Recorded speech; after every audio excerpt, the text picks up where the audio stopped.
Boa noite a todos. Que, como na tarde, a paz de Jesus possa nos envolver a todos, que o nosso coração desde já esteja muito aberto, muito disposto a se conectar com a espiritualidade que aqui se faz presente. Antes de iniciar nossas reflexões, tenho de confessar que praticamente o que eu iria falar aqui hoje já foi abordado nesse teatro que conseguiu resumir tão bem, creio eu, essa proposta de temática, iluminação interior, ou melhor também, a proposta da experiência religiosa na nossa vida. Qual é? Qual o foco? O objetivo fundamental? Os textos também que foram lidos, precedendo essa fala, complementaram de maneira muito bela toda a nossa reflexão, de modo que nos cabe pouco aqui a acrescentar em termos de reflexões. Mas vamos lá, rogando a Jesus que nos inspire. Lembrando já desde o início do livro primeiro da Bíblia, por nós muitas vezes desconhecido, mas tão rico, tão profundo em seu simbolismo e nas lições que nos proporciona. Estamos falando do Gênesis. E lá nos primeiros versículos do Gênesis, temos uma definição muito bonita da criação divina. Dizem os textos de maneira simbólica, e Deus disse, haja luz, e a luz se fez. Jesus vem novamente no Evangelho relembrar esse que é o propósito de toda a criação divina. De todos os seres que emanam do Criador, o objetivo final é brilhar a luz. Jesus trará novamente essa reflexão para nós na forma do brilhe a vossa luz. Esta é a finalidade última da alma. Este é o propósito fundamental de todos nós. Alcançarmos essa condição em que seremos quais pedras preciosas, capazes de refletir a luz do Criador. Capazes de refletir o que há em nós de mais belo, de divino, de eterno. Essa é a finalidade última. E existem várias forças que se conjugam nesse processo de iluminação, que poderíamos resumir em 3 forças principais. Um triângulo de forças espirituais que Emmanuel vai definir no prefácio do livro O Consolador, por exemplo. Dirá Emmanuel, a ciência e a filosofia como bases desse triângulo, responsáveis por trabalhar a iluminação do intelecto da criatura, a iluminação da razão, que culmina no auge da evolução, na sabedoria. A luz do intelecto, trabalhada por essas 2 forças espirituais. E temos a outra, que dirá Emmanuel ser o ângulo divino, a religião, que tem o papel de transformar o santuário do coração nessa usina capaz de gerar a luz. Uma ou 2 trabalhando, como falávamos mais cedo, a horizontalidade, a abrangência, o aumento da perspectiva, da capacidade dos horizontes.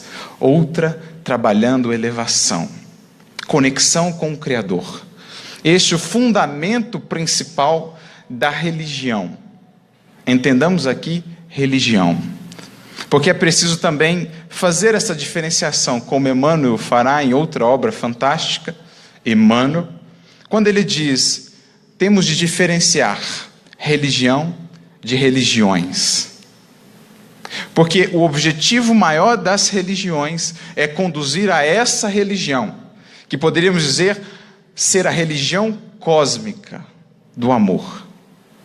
Esse é o objetivo de todas elas, cada uma trabalhando uma condição, uma etapa, um estágio de consciência, mas todas tendendo para este fruto, do latim religare, reconexão, da criatura humana que, pelo egoísmo, se distanciou ou se desconectou dos propósitos divinos para a sua vida e que agora precisa se reconectar. Esse é o objetivo fundamental da religião, cujo processo, ou resultante disso é iluminação. Então, a gente está fazendo essa introdução aqui para que a gente veja desde já, ou passe a partir de agora a se questionar: qual o propósito da experiência religiosa na minha vida? Será que ela tem atendido aquilo para o qual ela foi elaborada pela espiritualidade superior. Seja ela qual for, espírita, católica, protestante, budista, hinduísta, eu tenho entendido nela essa ferramenta, esse meio de alcançar esse fim, a iluminação do meu espírito, ou eu tenho estacionado, e aqui é importante que falemos, naquela religiosidade que se esquece desse foco central, que é o aperfeiçoamento da criatura humana, e se fixa puramente nos aspectos formais, dos rituais, da frequência a um templo, dos estudos às vezes, mas sem efetivamente a concretização de um novo padrão de vida. Padrão mais aperfeiçoado, mais condizente com as leis do amor e do bem. Essa é uma reflexão fundamental. Porque por séculos a nossa experiência religiosa tem se esquecido do seu fundamento central.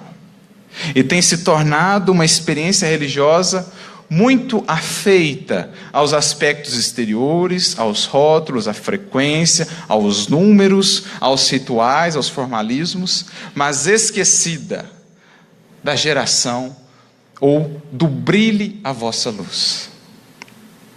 Do brilhe a vossa luz. Esse é um ponto muito importante. Porque recentemente eu passava novamente os olhos por um texto de Emmanuel que me deixou impressionado. O capítulo 147 do livro Fonte Viva, Emmanuel vai comentar um versículo que, e essa é a beleza do Evangelho, analisada pelas lentes ou pela ótica da doutrina espírita. Ele vai pegar um versículo que para nós não parecia nada demais. Uma hora lá que Jesus está com seus discípulos e com a multidão, e ele viu os discípulos indo para lá e para cá, e o versículo diz assim, Marcos 6,31. Havia muitos que iam e vinham e não tinham tempo para comer. Esse é o versículo. Nada demais, né? Contando o que estava acontecendo ali, mas não pela ótica de Emmanuel. Não pela ótica de quem já acendeu a luz interior e consegue enxergar além. Porque é sempre assim. O nosso horizonte de visão é proporcional à luz que acendemos por dentro. Já entrou num quarto escuro? Uma vela? Agora acende uma luz. Acende uma lanterna daquelas potentes. E você vai ver como que o raio de ação ou de alcance ou de visão é sempre proporcional à luz da fonte emissora. Mas ele conseguiu, portanto, com essa luz que já havia feito, enxergar mais além nesse versículo. E ele vai comentar então nessa mensagem. Vai fazer uma abordagem que é uma abordagem muito pertinente aos dias de hoje. Aos dias de hoje, em que muitas e muitas criaturas nutrem uma experiência religiosa, mas, paradoxalmente, parecem cada vez mais aflitas, desesperançadas, desconsoladas e sem sentido existencial. Então Emmanuel vai comparar aquela movimentação dos discípulos que iam e vinham e não tinham tempo para comer, com a condição da humanidade na atualidade. Iam e vinham, correria, movimento, muita ação, muito barulho, sem tempo para comer. Comer o quê? Comer o quê? Aquilo que de fato alimenta em nós o que é eterno. Aquilo que mantém acesa em nós a chama da espiritualidade e do amor. Então, em um momento da mensagem, ele vai dizer assim: nunca existiram no mundo tantos templos de pedra para a manifestação da religiosidade, mas ao mesmo tempo nunca existiram tantos corações desconsolados ou desencantados. Como medir esse paradoxo, ou como entendê-lo? Dirá ele: iam e vinham e não tinham tempo para se alimentar. Sabe, aquela mecanicidade da nossa ação no dia a dia? Sabe, aquele automatismo que por vezes entramos em todos os âmbitos da vida, inclusive no âmbito da religiosidade, que era justamente aquele responsável por trabalhar em nós o que há de mais valoroso, o sentimento, a eternidade. Dirá Emmanuel que a raiz uma das causas fundamentais desse problema, repousa nisso. Repousa nisso. Uma religiosidade que perdeu o foco, que perdeu o seu fundamento essencial. Algo que não é novo. Algo que não é novo. Porque se a gente olha o Evangelho a nível mais profundo, a gente que vai ver que talvez uma das maiores lutas de Jesus foi justamente para recuperar esse senso de religiosidade que havia se perdido após a primeira revelação. Que foi também a grande luta dos profetas, que diziam, repetiam, Oséias e tantos outros, misericórdia eu quero e não oferendas, conhecimento de Deus e não holocaustos. Porque temos uma tendência de relegar a segundo plano ou menosprezar aquilo que dá mais trabalho, aquilo que vai exigir de nós mais humildade, mais coragem para ser trabalhado, para ficarmos ou criarmos para nós mecanismos onde podemos contemporizar com as nossas dificuldades ou contemporizar com aquilo que em nós, que de certo modo já percebemos que precisa ser mudado, mas que ainda não queremos olhar. E aí criamos a religiosidade de exterioridades. Aquela religiosidade que Jesus encontrou quando aportou a terra. Indivíduos que estavam muito preocupados com os sacrifícios no templo, com as ofertas de hortelã, de mirra, de cominho e tudo mais, mas que não tinham a capacidade de olhar para o paralítico que estava à porta do templo, que não tinham a capacidade de olhar para o homem de mão mirrada que precisava de ajuda, para a viúva e para os órfãos que, desde o Antigo Testamento inteiro, eram os elementos centrais de ação da verdadeira religiosidade: amparar os desafortunados, amparar os necessitados. Enfim, uma adoração que se faça no coração, muito mais do que simplesmente nos templos de pedra. E boa parte da luz, ou da esforço de Jesus, foi para combater talvez não seja a melhor palavra, talvez renovar, ou recuperar o sentido original, ou a função original da experiência religiosa na nossa vida.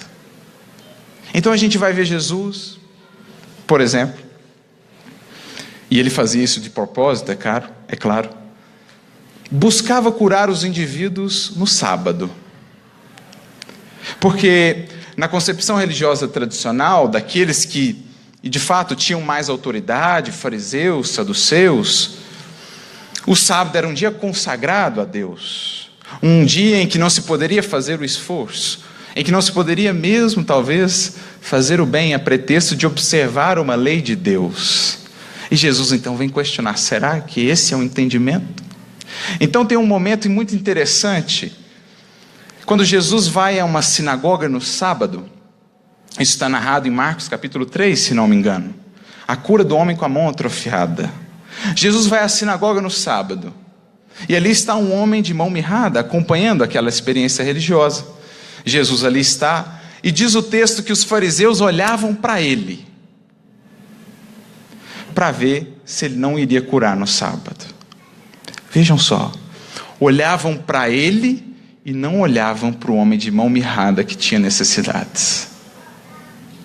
Estavam mais preocupados em impedir que Jesus fizesse algo que na concepção deles quebrava os mandamentos e as orientações divinas, mais preocupados com isso do que com aquele homem que ali precisava de amparo, de auxílio, de poder se recuperar, talvez para encontrar um trabalho digno onde pudesse se sustentar.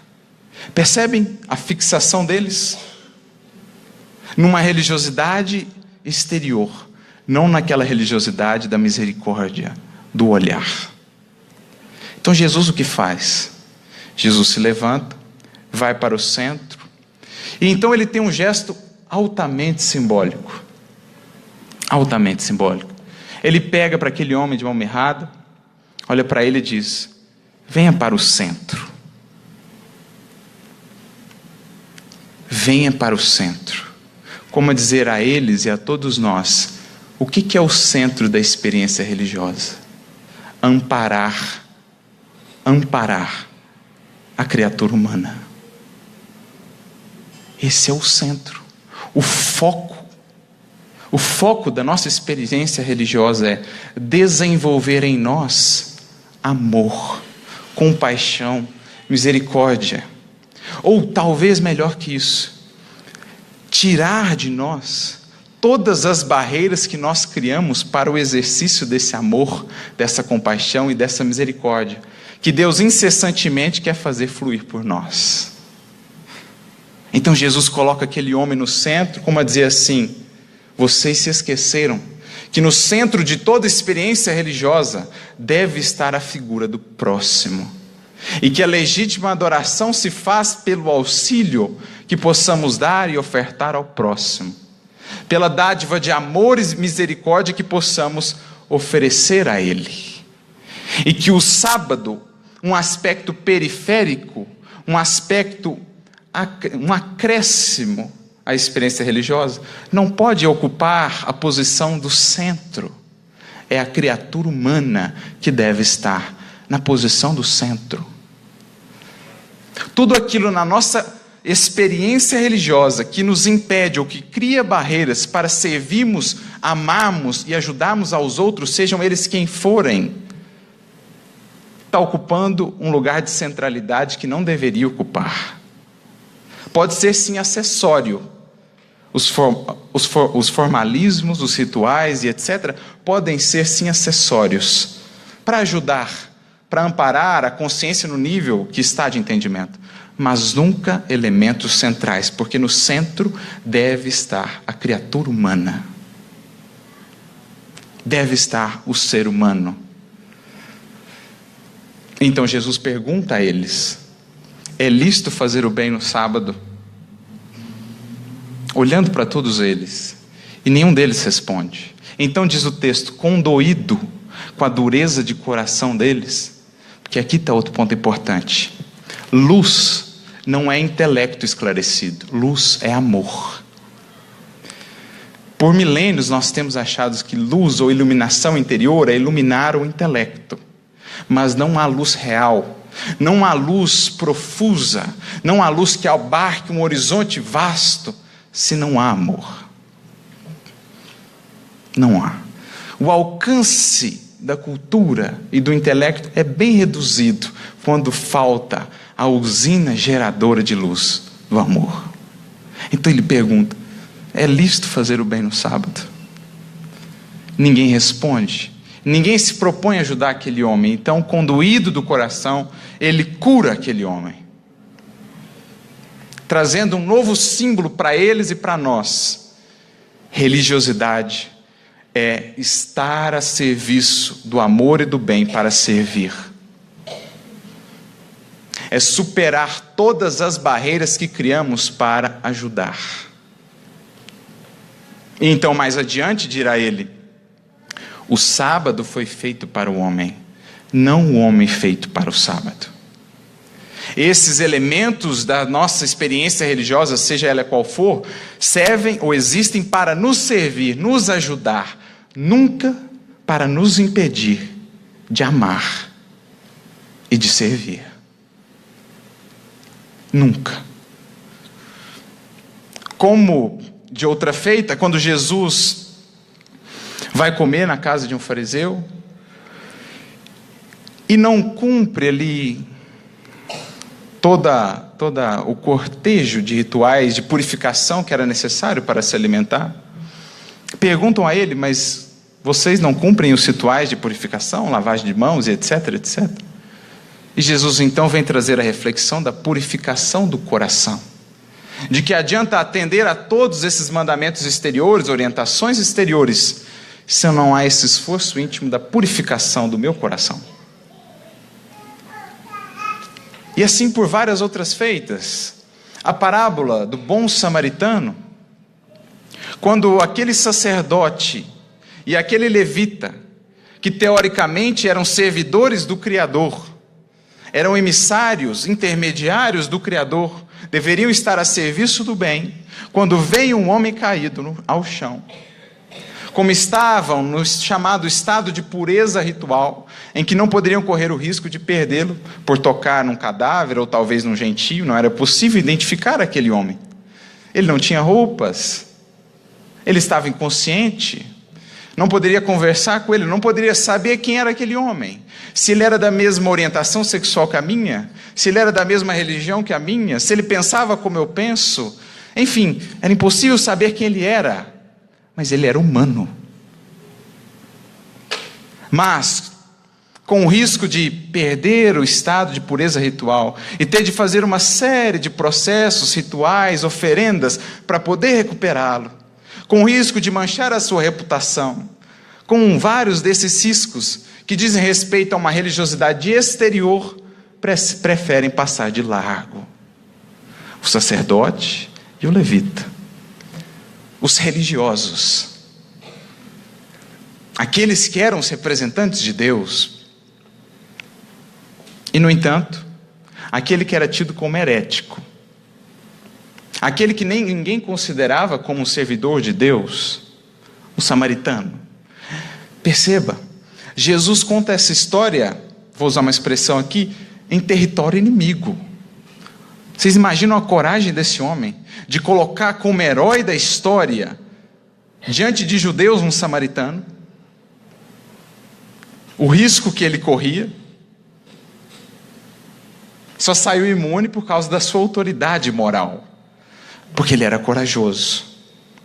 Ele era questionador nesse sentido. Em nenhuma outra tecla Jesus foi tão enfático quanto essa com relação à religiosidade. Com nenhum outro personagem do Evangelho ele foi tão enérgico quanto com os fariseus. Porque esse é um ponto muito importante. Como um grande amigo me dizia ontem, citando um trecho dos Upanishads, em que um sábio, daqueles grandes sábios do hinduísmo, diz: o caminho que por muitas vezes mais nos afasta de Deus é o caminho espiritual, em que a gente acha que está fazendo religiosidade e está indo para longe de Deus, porque esqueceu desse foco. E é o que Jesus está falando ali. Aquele samaritano vem vindo, ele olha um homem caído. Ele olha um homem caído, e diz o texto de maneira muito bela: o seu coração foi movido de íntima compaixão. Veja, passiva, alguém moveu o coração desse homem. Algo ou alguém. Quem será aquele que inspira todo o bem que se realiza no universo? Ele espraia suas ondas de compaixão pelo universo, aguardando antenas capacitadas ou dispostas a sintonizar com ele. Aquele homem que aos olhos do mundo era herético, foi o único capaz de sintonizar com o chamado da compaixão. O que é religiosidade? Então ele aceita aquele convite da compaixão, se coloca aos pés daquele homem, não pergunta se ele é judeu, não pergunta nada, se coloca a serviço da força que o orientava. Não pergunta nada, ele não pode saber nada. Com uma imensa coragem, acolhe aquele homem. Vocês imaginam, a briga entre samaritanos e judeus naquela época era difícil. Vocês imaginam como ele seria recebido numa cidade de judeus, trazendo no seu cavalo ou no seu burrinho um judeu semi-morto? Com que olhos ele iria ser recebido? Mas ele se coloca a serviço do amor, consciente que receberia tudo o que precisasse para cumprir aquela tarefa. Então diz o texto de maneira muito bela: derramou sobre as feridas daquele homem azeite e vinho. Óbvio que Jesus não usa esses dois elementos ao acaso. Ele está de novo propondo uma reflexão do que seja a verdadeira religiosidade. Sabe por quê? Sabe o que o sacerdote e o levita tinham acabado de fazer de Jerusalém, lá no templo de onde eles vinham? Derramar azeite e vinho no templo de Israel, ofertando a Deus como oferenda. E sabe o que Jesus diz? Meus filhos, sabe onde é o templo? Sabe onde é o altar, onde você de fato derrama o azeite da consolação e o vinho da alegria e da esperança, em oferta a Deus? Nas feridas e nas dores do seu irmão. O altar onde você adora a Deus é o próximo, mais próximo que você encontra todos os dias pelo caminho. Então Jesus vem renovar o paradigma de religiosidade. Para aqueles homens, puramente aqueles atos. Efetivamente, aquilo que nós doamos, aquilo que nós ajudamos, aquilo que nós criamos. Há não muito tempo atrás, saiu uma pesquisa interessante na Universidade de Berkeley. Um psicólogo, se não me engano, Rob Wheeler, fez uma pesquisa com os ditos mais religiosos e os ditos menos religiosos. Aqueles que talvez não tinham uma denominação, enfim. Entendamos por mais religiosos aqueles que fazem questão de mostrar ao mundo a sua religiosidade, seja com paramentos, seja com fórmulas, enfim. E o que eles perceberam?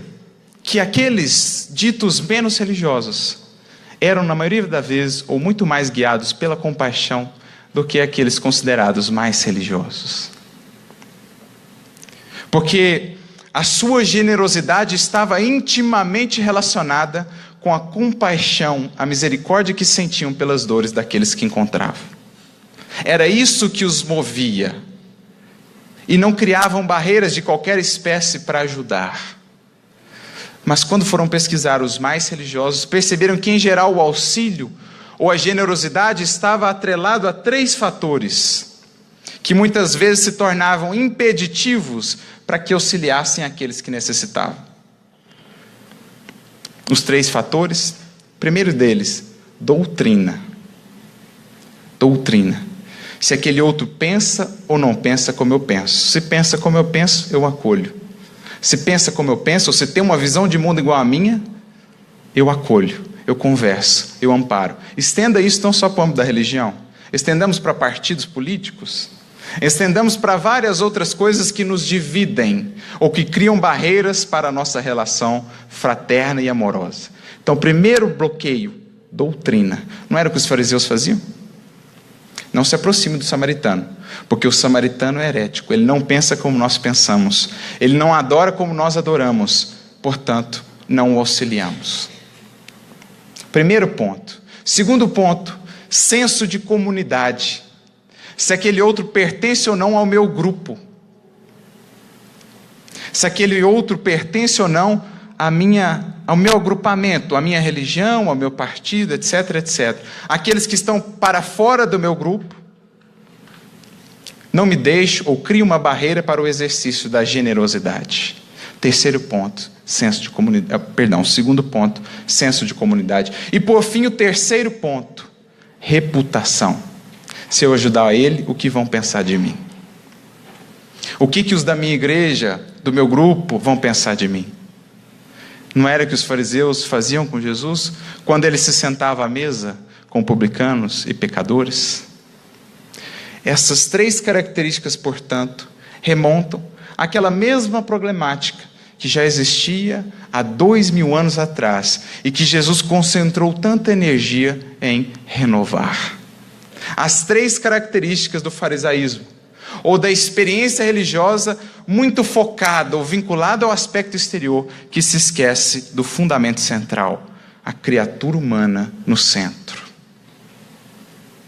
Nenhuma barreira à compaixão, ao exercício da generosidade e do amor. É isso que está simbolizado nessa parábola. E que agora nós estamos descobrindo pela própria ciência, mas que Jesus há 2000 anos já compartilhava conosco. Esses bloqueios que criamos quando perdemos esse foco. E o porquê estamos trazendo isso aqui hoje? Para que não repitamos, talvez, experiências religiosas que temos tido secularmente, que ficaram adstritas ou limitadas a um cumprimento muito fiel desses aspectos exteriores, com o esquecimento da legítima iluminação interior pelo exercício do amor. Ou experiências religiosas que de fato iluminaram nosso intelecto, trazendo muita cultura, uma grande abrangência de pensamento, mas que por meio da emoção e do sentimento desequilibrado, continuam nos trazendo tanta infelicidade e tanta dor ao mundo em vários âmbitos. Porque o que não é a figura do mundo hoje, senão cérebros muito desenvolvidos, com corações ainda atrofiados. O que não é a grande imagem do mundo moderno, senão a inteligência que alcançou patamares de brilho antes inimagináveis, com os corações ainda apagados. Então é para que a gente reflita agora qual foco nós estamos dando à nossa experiência religiosa, seja ela qual for, porque a experiência religiosa é um investimento de responsabilidade e de potencial na nossa vida, pelo qual responderemos cada um. O alerta de Jesus nos foi dado: veja, ou tome cuidado, para que a luz que há em ti não seja treva. Porque o que os estudiosos têm percebido também é que, quando há esse desenvolvimento muito grande do intelecto, ou de uma experiência religiosa pautada no exterior sem a devida renovação íntima, aquele processo que deveria ser benéfico está associado a comportamentos e a consequências danosas para o indivíduo e para aqueles que convivem com ele. Por exemplo, o preconceito. O preconceito ou a intolerância religiosa no mundo não remonta a isso. Quando passamos a nos diferenciar pela maneira exterior das nossas religiões e esquecemos o fundamento central de todas elas, que é o aperfeiçoamento da criatura interior. As guerras, as perseguições, as disputas não encontraram nisso a raiz dos seus males ou a raiz desses problemas? Então, preconceito. Gordon Allport, um pesquisador também, psicólogo de Harvard, fez um estudo e cunhou dois termos que são hoje muito utilizados pelos psicólogos na análise ou nas pesquisas dos resultados que a experiência religiosa traz para alguém. Ele cunhou os termos religiosidade extrínseca e intrínseca.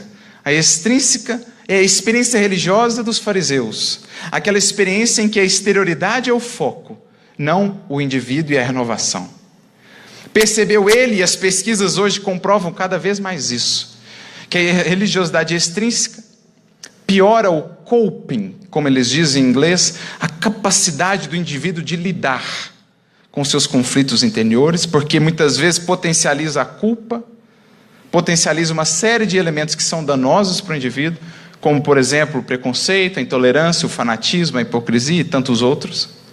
Ao passo que a religiosidade intrínseca, aquela que talvez até existam os elementos exteriores, mas a renovação é o centro, essa melhora em todos os âmbitos a vida do indivíduo e a sua convivência em sociedade.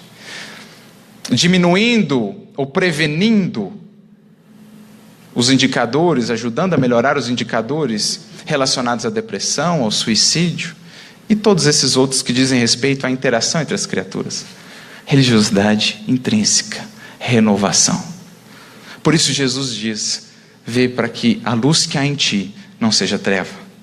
Para que esse conhecimento que você recebeu, cujo objetivo é agora passar a ser luz em ti, não se torne elemento de treva, de disputa, de conflito íntimo e fora de ti, de bloqueio ao exercício da compaixão.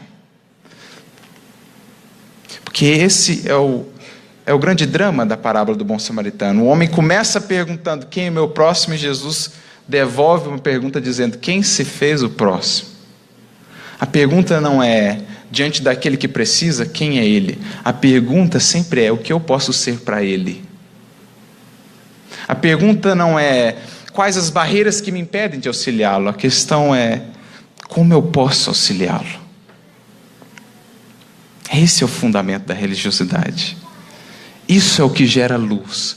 Não é só luz do intelecto, é a luz do coração. Porque na medida em que nos esforçamos nesse processo, a nossa própria vida passa a ser a melhor divulgação da mensagem do bem, da mensagem da fraternidade, como Humberto de Campos resume em uma frase: a luz ilumina, dispensando os longos discursos. A luz ilumina, dispensando os longos discursos. Quem teve a oportunidade de conviver com essas almas legitimamente iluminadas, sabe do que falamos. A pessoa entra no ambiente e logo, de instante ou de pronto, sentimos aquele envolvimento, porque ela passou agora de fato a irradiar. ela passou de fato agora a divulgar sem palavras, a convidar pela simples presença. Essa é a criatura iluminada. Seja de qual religiosidade, experiência religiosa que for, porque ela entendeu qual é o foco. Ela entendeu que a religião é o rótulo, as religiões são o rótulo, a religião é o conteúdo, a espiritualidade que resulta daí. E nós, na doutrina espírita, nós temos um alerta, um livro que sempre me marcou muito, desde a primeira vez que eu li, já li umas 3 vezes esse livro, porque ele é um recado, assim, uma faixa bem grande da espiritualidade, para que a gente atente para a nossa experiência religiosa, trazendo a ela, de fato, vida e conteúdo, para que a gente não incorra novamente nessa experiência religiosa sem iluminação interior. Porque o grande drama do livro vai girar em torno disso, de alguém que acreditava ter se iluminado, mas que percebeu tardiamente que não se iluminou. De alguém que havia feito muito e, portanto, acreditava que havia acendido a sua luz, mas percebeu dolorosamente que não. É um livro curtinho, mas profundo. Voltei. E o próprio título é indicativo. Eu voltei para avisar vocês. Eu voltei para dar uma dica para vocês, para que atentem para isso enquanto há tempo. Como diz Jesus, andai enquanto tendes luz, para que a treva não vos alcance. Andai enquanto tendes luz, buscando acender a vossa própria, para quando a treva chegar, nós tenhamos a nossa própria tocha para iluminar o caminho. Por isso voltei. Irmão Jacó, um pseudônimo de Frederico Figner, diretor da Federação Espírita Brasileira, aquele que editou muitos livros, participou de muitas reuniões, era doutrinador ou dialogador com os espíritos, fez muita coisa, trabalhou muito. Mas a questão é, será que trabalhou o essencial? Essa é a pergunta. Será que a experiência religiosa está me transformando? Ou será que ela está sendo puramente mecanicista? Será que eu estou indo e vindo e não estou tendo tempo para comer? Porque senão a gente pode também cair naquele estado, que é outro livro também que nos alerta nesse sentido. Sexo e Destino, André Luiz, Pedro Neves. 40 anos, dirigente de trabalho em nosso lar. O estado espiritual, lastimável. Desequilibrado. Quando viu ele que havia assumido uma tarefa, uma incumbência de amparar a família, a filha que ainda estava encarnada, o genro, a filha estava com uma doença, um câncer, e o genro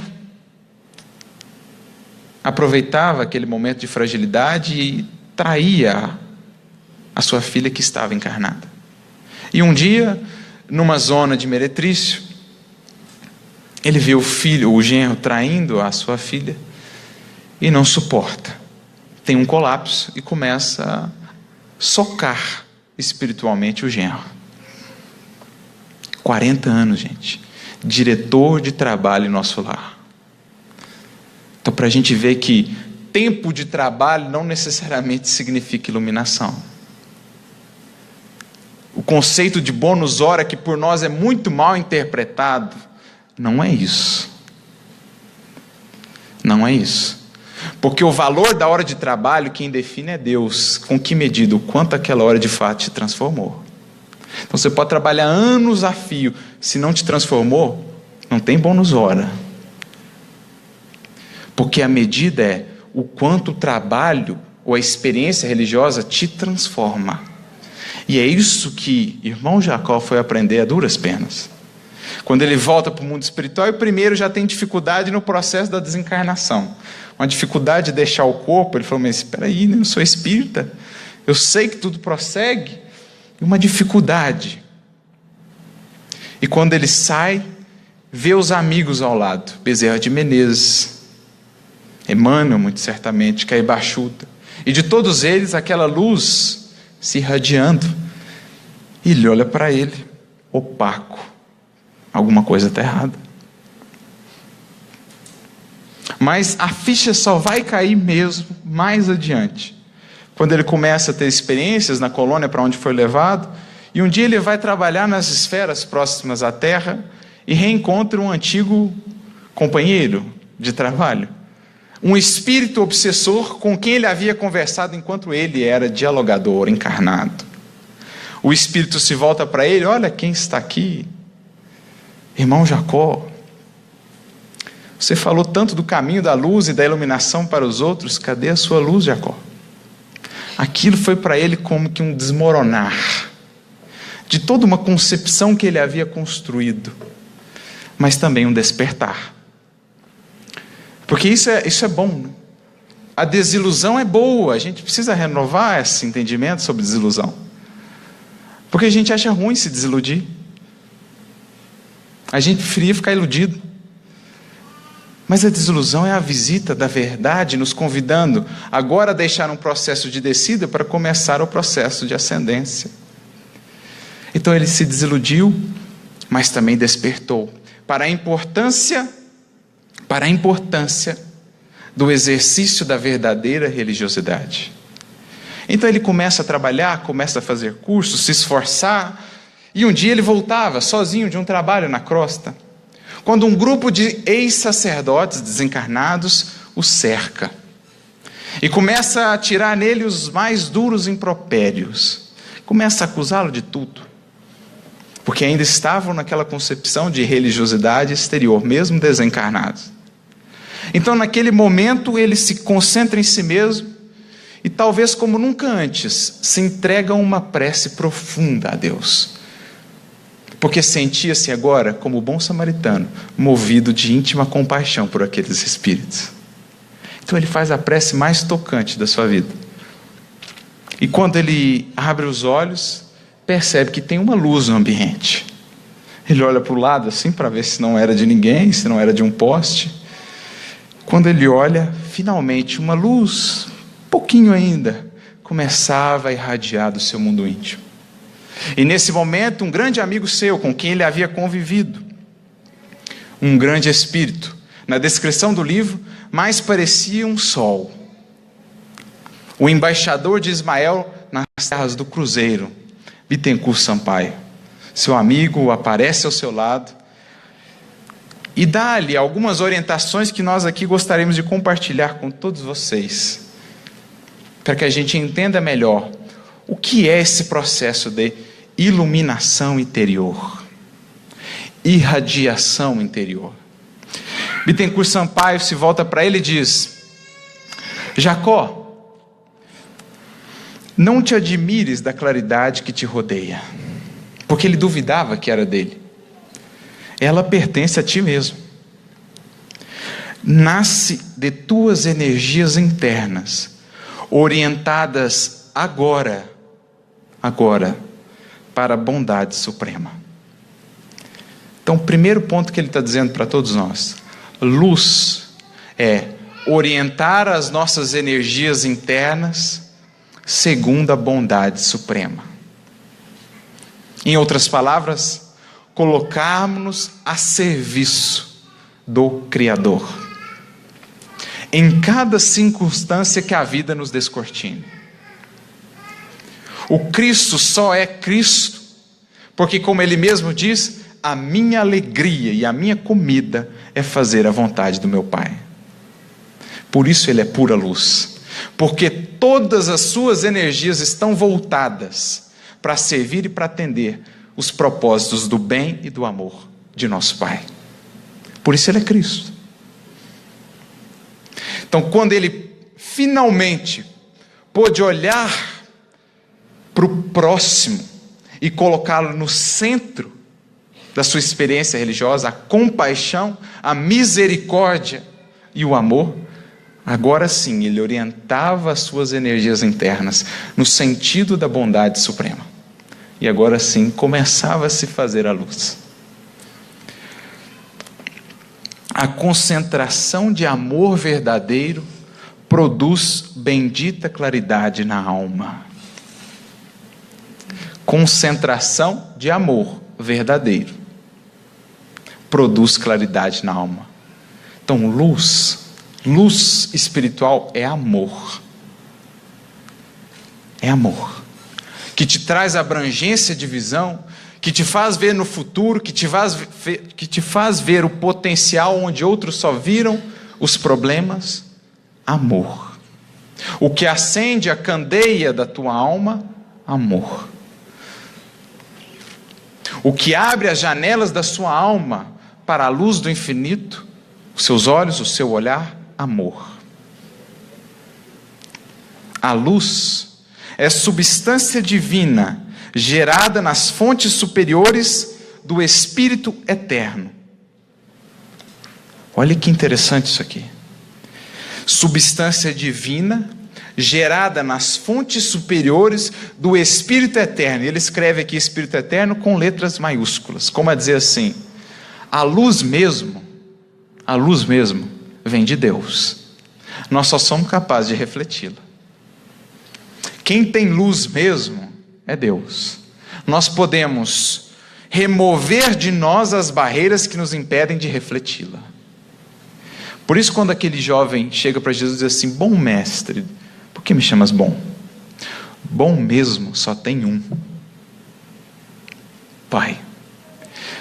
O Cristo é aquele que já purificou a sua alma, o espelho da sua mente, de todas as sombras, de todas as máculas.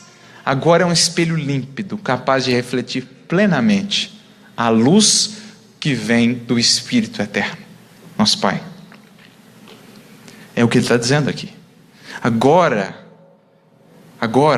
Jacó, você começou a voltar o espelho da sua alma para o sol do universo, que é Deus. Agora você começa a se tornar apto para refletir a luz que vem dele. Porque o espelho da nossa mente ou da nossa alma fica voltado para uma série de interesses, menos para o interesse divino. Mas quando começamos a orientá-lo, e nós podemos fazê-lo e devemos, para os interesses do Pai, nos tornamos aptos a refletir a sua luz. Que é o que ele disse aqui mais adiante: orientar segundo a bondade suprema. Feliz de ti, que compreendestes sem tibieza a necessidade de alijar os próprios caprichos, para que a vontade do Senhor te favorecesse o santuário da consciência. Alijar os próprios caprichos, para que a vontade do Senhor possa iluminar o santuário da nossa consciência. A mente que atira para fora de si o obscuro e pesado material dos interesses menos dignos, prepara-se valorosamente para o celeste sinal da irradiação espontânea. Então, quando você tira, purifica ou limpa a sua mente desses interesses menos dignos, que te vinculam ainda à sombra, aquilo que se afasta da luz do bem e do amor, você se torna capaz de portar esse celeste sinal da irradiação espontânea. Porque a luz é o sinal daquela criatura que se volta para Deus. As preocupações indesejáveis passaram. Principiaste a renunciar com sinceridade ao homem velho, e a criatura nova em Cristo se vai formando em teu coração. Como diria Paulo na sua carta, com o mesmo sentido: outrora erais treva, agora sois luz no Senhor, andai como filhos da luz.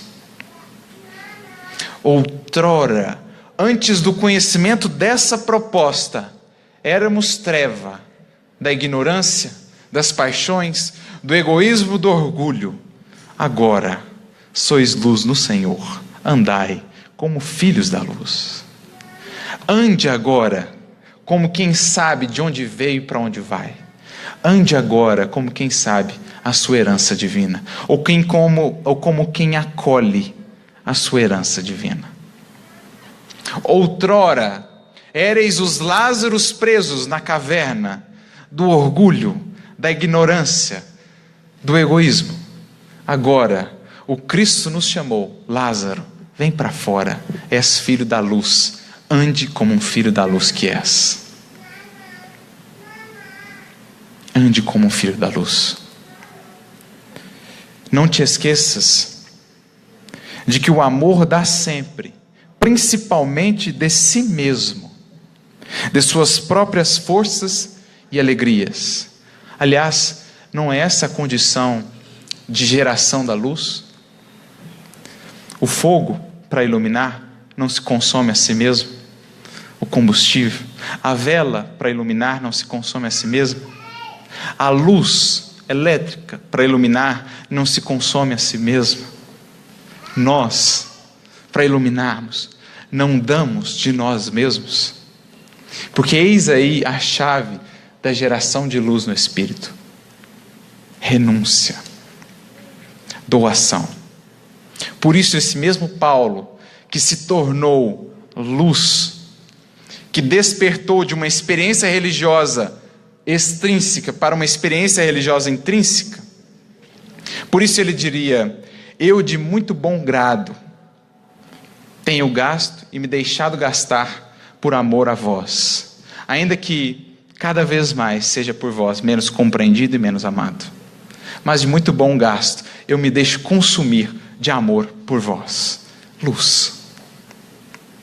Por agora, os raios de tua boa vontade brilharão nas horas culminantes da fé, pela concentração de poderes espirituais na prece. Então, naquele momento de concentração, a luz ganha potencialidade. Todavia, à medida que te recolhas no exercício legítimo do amor cristão, em demonstrações genuínas de entendimento do Evangelho, sentido, vivido e aplicado. Então, primeiro, sentido, o bom samaritano, sentido, vivido e aplicado. Controlarás a tua capacidade irradiante, segundo os ditames da própria alma. Então, naquele momento, era ainda uma questão de momento, de passagem, mas a proposta é cada dia mais, ou cada vez mais, que se torne algo natural e espontâneo. Luz constante. Ama sem paixão. Espera sem angústia. Trabalha sem expectativa de recompensa. Serve a todos sem perguntar. Aprende as lições da vida sem revolta.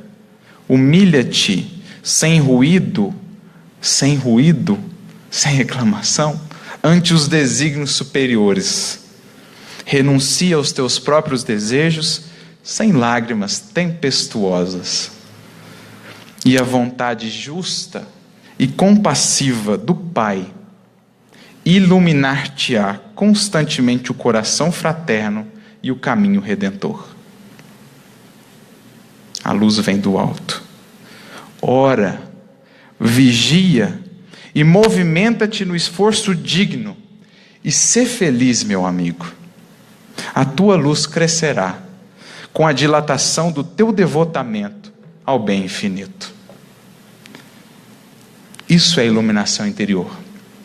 Algo que ele, depois da experiência religiosa equivocada, pôde lá agora compreender em sentido mais amplo. Nós temos essa informação aqui e agora, antes do encontro com a verdade que nos aguarda após o túmulo. A grande questão é, como disse Jesus, a luz que há em nós, ou a luz que está em nossas mãos, do conhecimento espiritual que nos foi dado, é em nós fonte de mais luz ou fonte de treva.